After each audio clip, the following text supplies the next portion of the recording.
African. So what they're arguing here is, in order to be French, you have to erase everything that is African.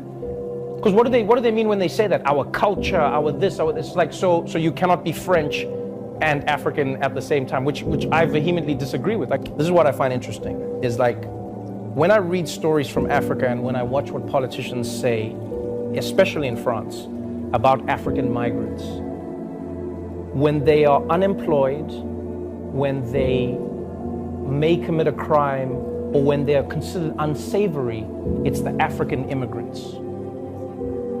When their children go on to provide a World Cup victory for France, we should only refer to them as France.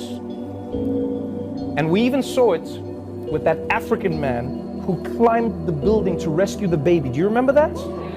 We watched him climb that building. He rescued the child, and then they gave him French citizenship. They said, you are now French. So now so is he now no longer African? Is that what you're saying? So when he was on the ground, he was African. And then he climbed up, and as soon as he rescued the baby, now he's French. So if he dropped the baby, the African dropped the baby. Is in France, a lot of like Nazis in that country use the fact that these players are of African descent to shit on their Frenchness, you know? So they go, you're not French. You're from Africa, go back to where you came from. You're not French. They use that as a line of attack. Now, my opinion is, coming from South Africa, coming from Africa, and even watching the World Cup in the United States of America, black people all over the world were celebrating the Africanness of the French players, right? Not in a negative way, but rather in a positive way, going, look at these Africans who can become French.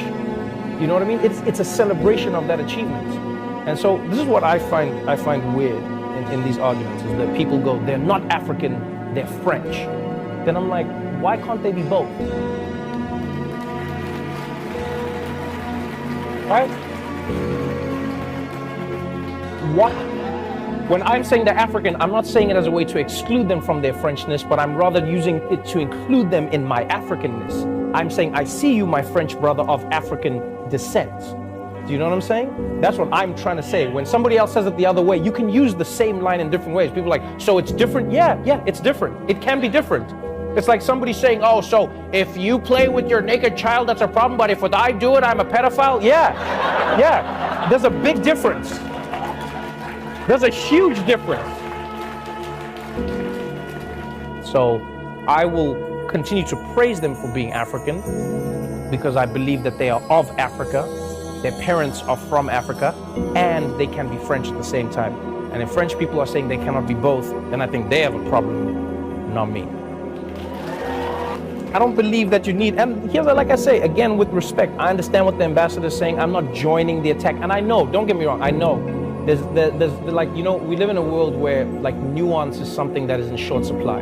And so you will find, you know, in America, for instance, the alt-right saying, that's what we've been saying, they're not French, and we're saying, it's like, but if Trevor says it, it's not racist, but if we say it's racist, like, yeah, I'll say yeah. You know why? Because I believe context is everything. There are certain things you can say to somebody that, like, when I say to my friends, what's going on, my nigga? And if a white person came and said the same thing, yeah, there's a big difference.